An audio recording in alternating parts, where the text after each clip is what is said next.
Hi, Miawezo. Well, this month has been a very good month for Ghana, let me say. So there have been three things that have made our noisy neighbors very angry. When I say noisy neighbors, I mean Niger. So there are basically three things that is making Nigeria very angry. One is because Twitter has selected Ghana to be the hub for its African presence, right? And then for some reason Nigerians are so angry because they said that they have the highest population, so basically Twitter should be in their country, opening offices in their country.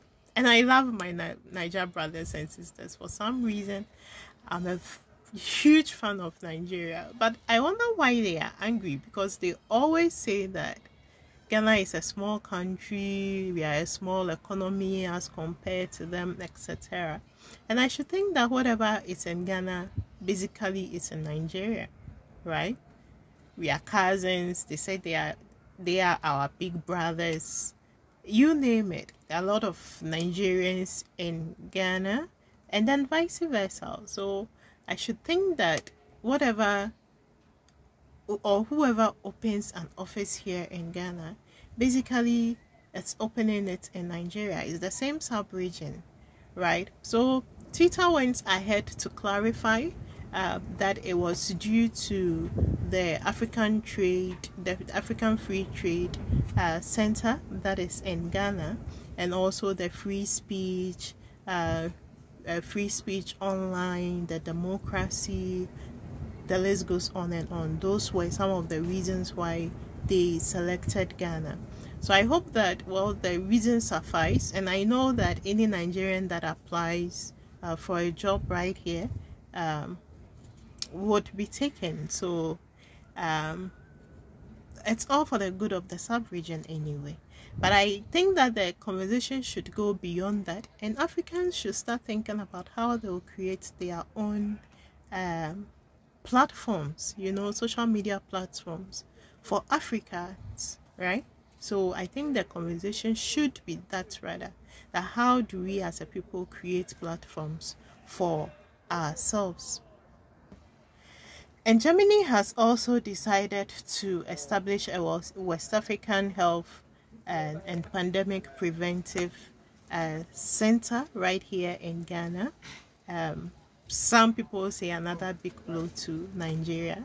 I don't see where the big blow is, because obviously this is for the whole of West Africa, and it's one of the 8 centers that they have globally. So basically, I think about 2 weeks ago, Germany came out to say that they were going to help Ghana to produce their own vaccine. So I think that this is just in an effort to get that underway. And if Ghana wins, obviously Nigeria also wins. Another issue that have come up, that I will say it's another big blow to our noisy neighbors, is the fact that they said that Ghanaian students far outperform their Nigerian counterparts in the just ended waiii exams, right? So Nigerians are once again angry about the fact that Ghanaian students are performing better than them. And I think that we should be having conversations about our educational systems in general, the falling standards of our educational system, because it wasn't, the educational system wasn't the way it was some 10 years ago. In fact, when I was still in primary school, the government schools were the ish, right? What we call the Saitos. Back there in Ho, where I was growing up, everybody wanted to go to Maoli, everybody wanted to go to barracks, to Kapori, you name it, right? Basically the government schools, right? But now almost everyone wants to go to the private schools, right? Everyone wants to go to the private schools. So if you ask me, we should be talking about the falling standard of education, even as a sub-region, and what we can do to make it better. And one other thing that I will bring in as the discussion about how we call students or Nigerians, Togolese, Zimbabweans, South Africans, etc., foreigners in Ghana. Basically, when they come to school in Ghana, we charge them in dollars, right? Because we said they are foreigners, they are international students. But I think that is something that we need to have a discussion on, as to whether we want to continue calling our brothers and sisters right here that are schooling with us foreigners and be charging them ridiculous amount of money. So those are the things that we should be talking about. The fact that if you are Congolese and you come to school in Ghana, you should pay the same fees as a Ghanaian. And if I, as a Ghanaian, go to Congo to school, I should pay the same fee as a Congolese. And then it should be like that everywhere on the continent, right? If we can't deploy it on the entire continent, at least we should start from the sub-region. So West Africa, anywhere that you go to school in West Africa, you should pay the same fees. And once we see how that goes, then now we can deploy it on a continental stage, whereby we are saying that once you are an African and you end up in any African school and it's a public school, you should pay the same fees as the locals in that particular country.